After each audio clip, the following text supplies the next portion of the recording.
La mañana del 15 de marzo de 1961 comenzó como de costumbre para un pescador local que lanzaba su anzuelo al lago Cedar Creek, en el este de Texas. Lo que extrajo del agua transformaría una tranquila salida de pesca en el detonante de uno de los casos criminales más controvertidos en la historia del condado de Henderson. El cuerpo de Betty Dillard emergió cerca de la orilla este del lago, sujeto con bloques de concreto y cuerda.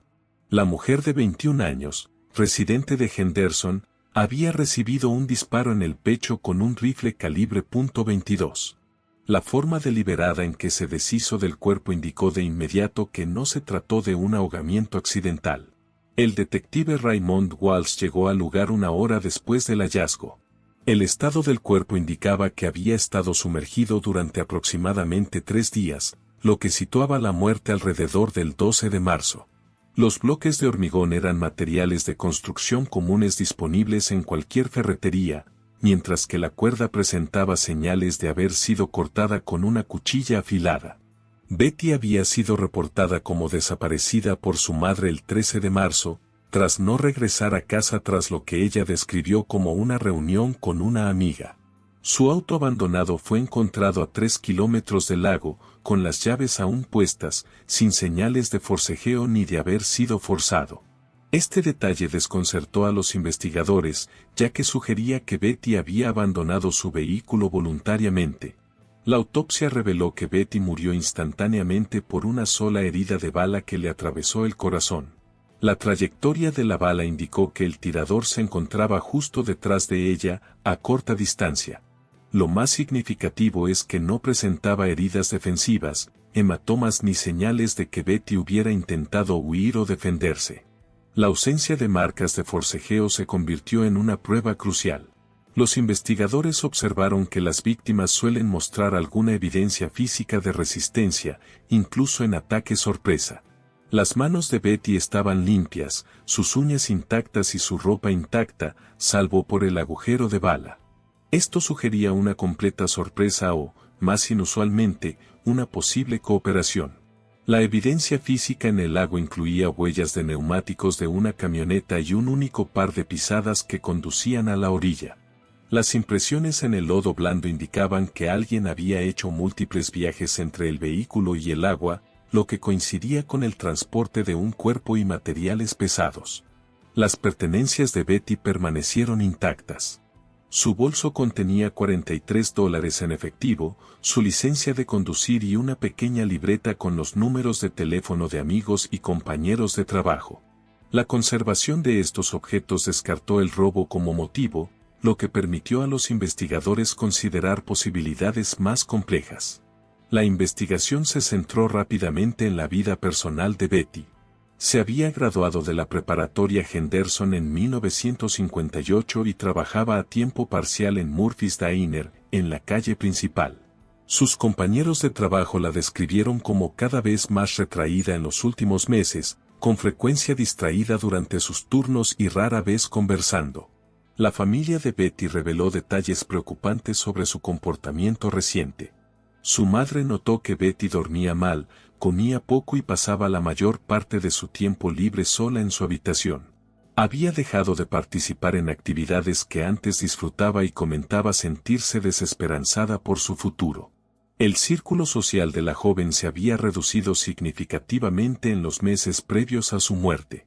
Sus amigos notaron que Betty había dejado de asistir a reuniones sociales y era difícil contactarla por teléfono. Cuando interactuaba con otros, parecía preocupada y triste, y a menudo interrumpía las conversaciones.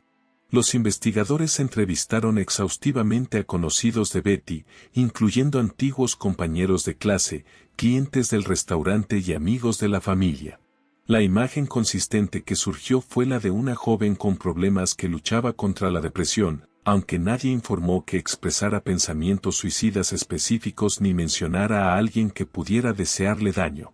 3 días después del descubrimiento del cuerpo de Betty Dillard, John Herring, de 19 años, acudió a la oficina del sheriff del condado de Henderson y confesó su asesinato. Su aspecto era anodino, un joven delgado, de cabello oscuro y ojos cansados, que habló en voz baja pero con claridad al solicitar hablar con el detective Walsh. La confesión de John fue metódica y detallada, sin aparente emoción ni intentos de justificación. Explicó que conocía a Betty desde la infancia, pues se había criado 3 casas más allá de la de su familia en Elm Street. Habían sido amigos inseparables hasta los 14 años, cuando la familia de Betty se mudó al otro lado de la ciudad, lo que, como era natural, los distanció al asistir a diferentes escuelas. Su amistad se había reavivado 6 meses antes, cuando John empezó a trabajar en el taller Patterson, ubicado a solo 2 cuadras del Murphy's Diner, donde trabajaba Betty. La proximidad significaba que se veían con frecuencia, y su antiguo vínculo se rehizo gradualmente, aunque se había convertido en algo más complejo que una simple amistad de la infancia. John reveló que había desarrollado sentimientos románticos por Betty durante su reencuentro, aunque entendía que no eran mutuos. Betty lo veía como un amigo de confianza de su pasado, alguien que la conocía antes de que comenzaran sus problemas actuales. Esta dinámica se convirtió en un factor clave en los acontecimientos posteriores. Según la declaración de John, Betty se le acercó la noche del 12 de marzo con una petición que al principio parecía incomprensible. Le pidió que terminara con su vida porque ya no soportaba el dolor emocional que consumía su vida diaria. John inicialmente desestimó sus palabras como una expresión de desesperación pasajera, pero Betty insistió en que hablaba en serio. Betty explicó que llevaba meses pensando en suicidarse, pero le faltaba el coraje para llevarlo a cabo. Temía que, si lo intentaba y fracasaba, su familia descubriría su estado mental y tendría que ser hospitalizada o estar bajo supervisión constante. Eligió específicamente a John porque confiaba plenamente en él y creía que se preocupaba lo suficiente por ella como para ayudarla a superar su sufrimiento. John describió el conflicto interno que experimentó al escuchar la petición de Betty. Sus sentimientos románticos lo impulsaban a protegerla y salvarla, pero esos mismos sentimientos también lo impulsaban a hacer cualquier cosa que ella le pidiera.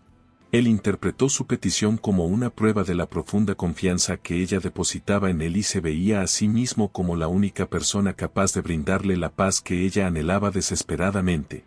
La confesión detallaba los sucesos del 12 de marzo en orden cronológico. John había pasado el día reuniendo los materiales que Betty había especificado para su muerte y el posterior desecho de su cuerpo. Tomó el rifle calibre .22 de su padre del garaje familiar y compró bloques de hormigón y cuerda en una ferretería, pagando en efectivo para evitar que se creara un registro. Esa noche, John recogió a Betty en su casa aproximadamente a las 6:30 de la tarde. Ella le había dicho a su madre que se encontraría con una amiga, lo cual era técnicamente cierto. Condujeron hasta una zona apartada cerca del lago Cedar Creek, donde Betty había pedido que se filmara. Había elegido ese lugar porque le traía buenos recuerdos de su infancia, cuando sus familias solían hacer picnics allí de vez en cuando. El relato de John sobre el tiroteo fue crudo y directo. Betty estaba de pie al borde del agua, de espaldas a él, como le había pedido. Le recordó sus deseos y le dijo que estaba lista. John disparó un solo tiro desde aproximadamente 3 metros de distancia, alcanzando a Betty en el pecho. Ella se desplomó de inmediato y murió en cuestión de segundos. Las secuelas del tiroteo sumieron a John en lo que él describió como un estado de aturdimiento emocional. Cargó el cuerpo de Betty en su camioneta y condujo hasta la parte más profunda del lago, donde había preparado los bloques de concreto y la cuerda. Siguiendo lo que él creía eran las instrucciones de Betty, le puso peso al cuerpo y lo sumergió en el agua. John condujo el coche de Betty a otro lugar y lo abandonó antes de volver a casa caminando. Pasó los 3 días siguientes en un estado de confusión y creciente angustia, alternando entre la creencia de haber hecho lo correcto y la horrorizada comprensión de lo que realmente había hecho. Finalmente, incapaz de soportar la presión psicológica, decidió confesar a las autoridades. El detective Walsh observó que la confesión de John contenía detalles específicos sobre la escena del crimen que no se habían hecho públicos, lo que daba credibilidad a su relato. John no mostró señales de engaño y respondió directamente a todas las preguntas, incluso cuando éstas perjudicaban sus acciones o su buen juicio. La investigación sobre los antecedentes de Betty Dillard presentó el retrato de una joven con un profundo sufrimiento psicológico. Su médico de cabecera confirmó que Betty había estado luchando contra la depresión durante aproximadamente 8 meses antes de su muerte. Aunque había sido inconsistente con el tratamiento y había dejado de tomar la medicación recetada varias semanas antes del tiroteo, la madre de Betty proporcionó a los investigadores el diario personal de su hija, que había descubierto mientras limpiaba su habitación. Las entradas del diario, que abarcan desde enero hasta marzo de 1961, documentaban un deterioro progresivo del estado mental de Betty. Las primeras describían sentimientos de tristeza y desesperanza, mientras que las posteriores revelaban pensamientos detallados sobre el suicidio y su aparente incapacidad para escapar de su dolor emocional.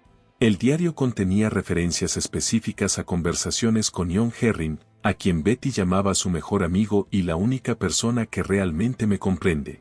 Las entradas revelaban que Betty le había contado a John sobre sus pensamientos suicidas y que había estado poniendo a prueba su disposición a ayudarla a terminar con su vida. La última entrada, fechada el 11 de marzo, indicaba que Betty había tomado su decisión y planeaba hablar con John al día siguiente. El historial médico de Betty mostraba que le habían recetado medicamentos para la depresión, pero que había experimentado efectos secundarios que la hacían reacia a continuar el tratamiento. Su médico le había recomendado terapia, pero Betty solo había asistido a 2 sesiones antes de suspenderla. Las pruebas médicas respaldaban la afirmación de John de que Betty había estado buscando activamente una forma de terminar con su vida. John Herring se sometió a una evaluación psicológica exhaustiva por parte de la psiquiatra designada por el tribunal, la doctora Margaret Holloway. El proceso de evaluación duró varias semanas e incluyó múltiples entrevistas, pruebas psicológicas y una revisión exhaustiva de su historial personal y de salud mental.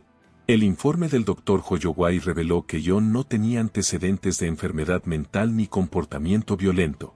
Su perfil psicológico indicaba que era un joven con fuertes tendencias empáticas y un carácter protector, especialmente hacia quienes percibía como vulnerables o necesitados de ayuda. La evaluación reveló que el apego emocional de John a Betty se había intensificado significativamente durante su reciente reconexión.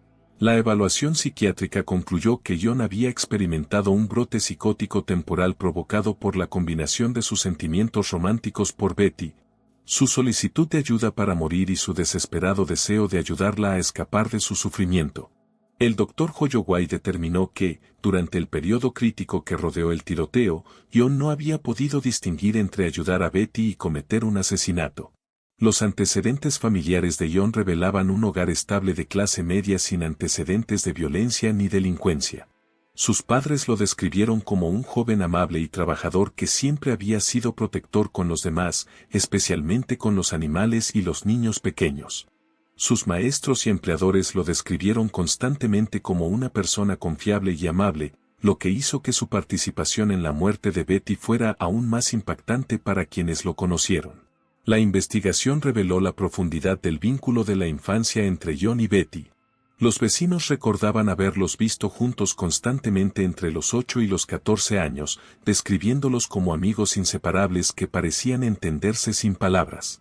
Su separación cuando la familia de Betty se mudó había sido difícil para ambos niños, y su reciente reencuentro había reavivado no solo su amistad, sino también el instinto protector de John hacia Betty.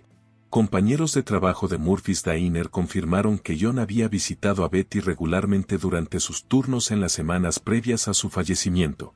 Observaron que el estado de ánimo de Betty parecía mejorar ligeramente cuando John estaba presente, aunque seguía estando preocupada y retraída. Algunos observaron que John parecía cada vez más preocupado por el bienestar de Betty y había preguntado a otros empleados si habían notado cambios en su comportamiento.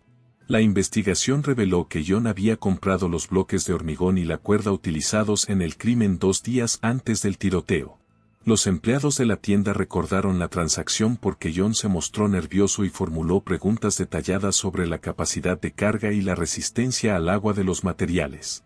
Esta evidencia respaldó el argumento posterior de la fiscalía de que el crimen había sido premeditado, mientras que la defensa sostuvo que John realizó los preparativos en un estado de angustia psicológica. El juicio de John Herring comenzó el 12 de septiembre de 1961 en el juzgado del condado de Henderson. El caso había traído gran atención en todo el este de Texas debido a las inusuales circunstancias que rodearon la muerte de Betty Dillard y las complejas cuestiones que planteó sobre las enfermedades mentales, la responsabilidad penal y la naturaleza del consentimiento en situaciones de vida o muerte. El abogado defensor Robert Nass basó su caso en el argumento de que John sufría de locura transitoria en el momento del tiroteo. Nass presentó a John como un joven que había sufrido un colapso psicológico total al enfrentarse a la petición de Betty, lo que le impidió comprender las implicaciones morales y legales de sus actos. La estrategia de la defensa se centró en establecer el estado mental de John en lugar de cuestionar los hechos del delito. La fiscalía, encabezada por el fiscal de distrito William Brooks, argumentó que, independientemente de la supuesta solicitud de Betty, John había cometido un homicidio premeditado. Brooks enfatizó la planificación necesaria para obtener el rifle y los materiales para la eliminación del cuerpo, argumentando que dicha preparación metódica era incompatible con las alegaciones de locura transitoria. La fiscalía sostuvo que las acciones de John demostraron razonamiento racional e intención criminal. La doctora Margaret Holloway fue la principal testigo de la defensa y brindó un testimonio detallado sobre la evaluación psiquiátrica que realizó a John. Explicó que John había experimentado lo que denominó un episodio psicótico temporal provocado por un estrés emocional extremo y su incapacidad para conciliar su amor por Betty con su petición de muerte. La doctora Holloway testificó que, durante este episodio, John no pudo distinguir entre ayudar a Betty y cometer un asesinato, creyendo sinceramente que le estaba brindando la paz que ella anhelaba desesperadamente. La fiscalía refutó el testimonio del Dr. Thomas Crawford, psiquiatra forense que revisó el expediente de John y lo entrevistó por separado. El Dr. Crawford refutó la defensa de locura temporal, argumentando que la planificación detallada y la ejecución metódica del crimen por parte de John demostraban procesos de pensamiento racional incompatibles con la psicosis. Sostuvo que John había tomado la decisión deliberada de matar a Betty, independientemente de su estado emocional. Las anotaciones del diario de Betty se presentaron como prueba crucial, con diferentes interpretaciones por parte de ambas partes. La defensa argumentó que el diario demostraba claramente las intenciones suicidas de Betty y su solicitud activa de ayuda a John para terminar con su vida. La fiscalía sostuvo que, si bien Betty pudo haber estado deprimida e incluso haber tenido pensamientos suicidas, no existían pruebas definitivas de que realmente le hubiera pedido a John que la matara, lo que sugiere que las anotaciones del diario podrían interpretarse como peticiones de ayuda en lugar de verdaderas peticiones de muerte. La confesión grabada de John fue reproducida ante el jurado, y su calma y detallado recuerdo de los hechos se convirtieron en un punto central del debate legal. La defensa argumentó que la serenidad de John durante la confesión demostraba su genuina convicción de haber actuado correctamente al ayudar a Betty, mientras que la fiscalía interpretó su calma como prueba de una fría determinación y falta de remordimiento. Los testimonios de familiares y amigos de Betty ofrecieron perspectivas contradictorias sobre su estado mental y sus intenciones. Su madre declaró que, si bien Betty había estado deprimida, nunca había expresado explícitamente pensamientos suicidas a sus familiares. Sus amigos la describieron como triste y retraída, pero señalaron que seguía haciendo planes para el futuro, incluyendo su interés en matricularse en la escuela de secretariado. El juicio incluyó un extenso testimonio sobre la reputación de John. Su empleador testificó que John había sido un trabajador confiable y concienzudo que nunca había mostrado señales de comportamiento violento o errático. Profesores lo describieron como un estudiante tranquilo y reflexivo que siempre se preocupó por el bienestar de los demás.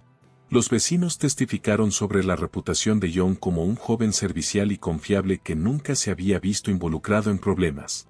La fiscalía presentó pruebas sobre la planificación del crimen, incluyendo la compra por parte de John de los bloques de hormigón y la cuerda, la adquisición del rifle y la elección del lugar remoto para el tiroteo. Argumentaron que estos preparativos demostraban premeditación y razonamiento, contradiciendo las acusaciones de locura transitoria.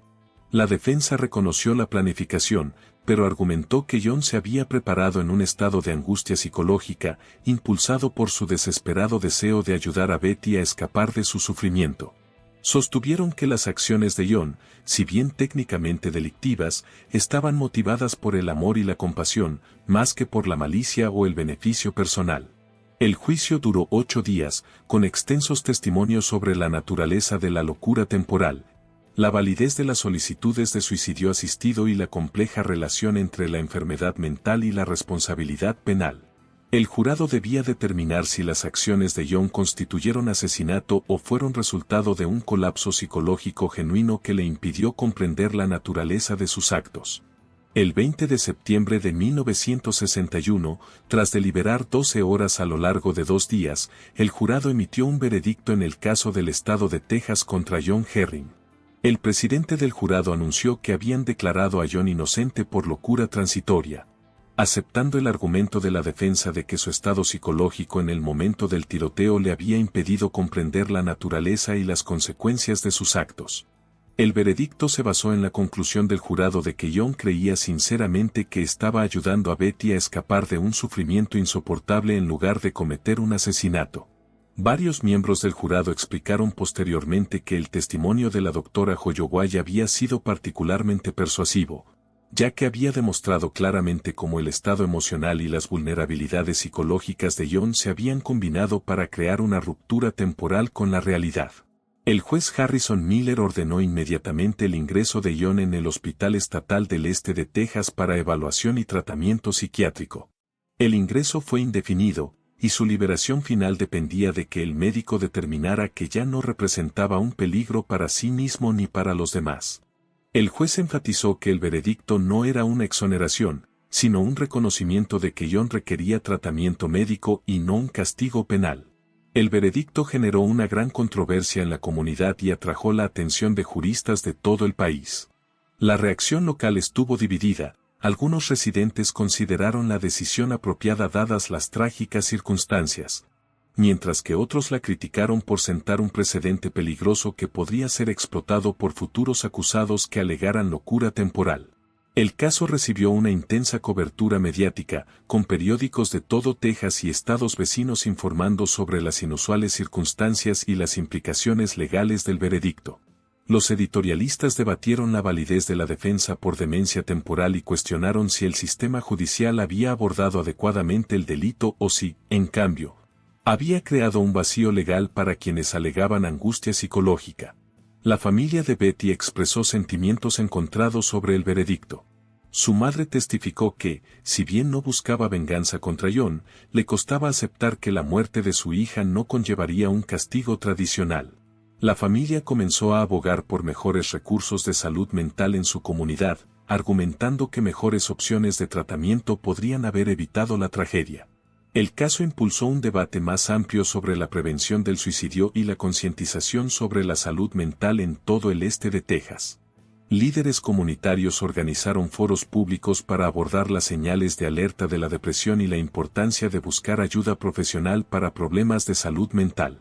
Iglesias locales y organizaciones cívicas comenzaron a ofrecer grupos de apoyo para familias que lidian con enfermedades mentales. John permaneció en el hospital estatal durante 22 meses, recibiendo tratamiento psiquiátrico intensivo y terapia.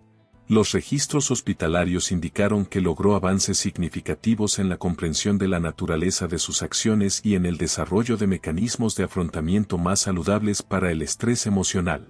Su tratamiento incluyó terapia individual y sesiones grupales con otros pacientes que lidiaban con problemas similares. Tras su liberación en julio de 1963, John se mudó a Oklahoma, donde vivió discretamente bajo un nombre falso. Encontró empleo en la construcción y evitó cualquier actividad que pudiera llamar la atención pública sobre su pasado.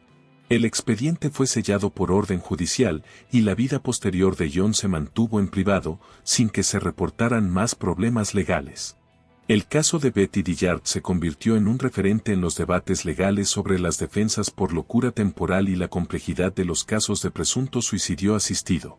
Las facultades de derecho comenzaron a utilizar el caso como ejemplo de los desafíos que enfrenta el sistema judicial al abordar delitos cometidos por personas con grave angustia psicológica. El caso contribuyó a cambios significativos en la forma en que las fuerzas del orden y los tribunales abordaban los casos relacionados con problemas de salud mental. Puso de relieve la importancia de una evaluación psicológica exhaustiva para determinar la responsabilidad penal y la necesidad de una mejor capacitación de los agentes del orden para reconocer y responder a las crisis de salud mental. Los juristas señalaron que el caso puso de relieve la insuficiencia de los marcos jurídicos existentes para abordar delitos relacionados con enfermedades mentales, relaciones personales y solicitudes de pena de muerte.